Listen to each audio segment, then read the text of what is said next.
In this video, I will show you how to automatically change negative color into red using the shortcut.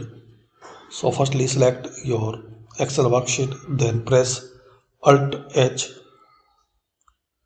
Now press L, press enter, again press L. Now make the 0 here.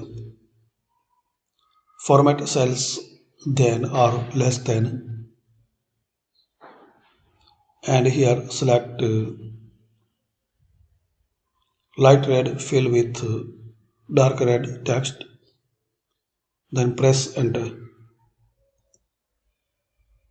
So in this entire sheet you write any negative number, so color will be changed.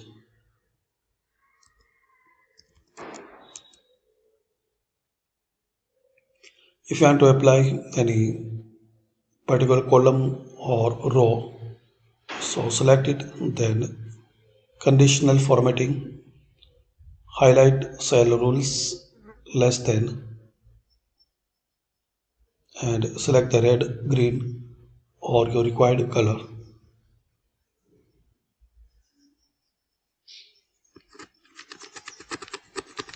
Thanks for watching.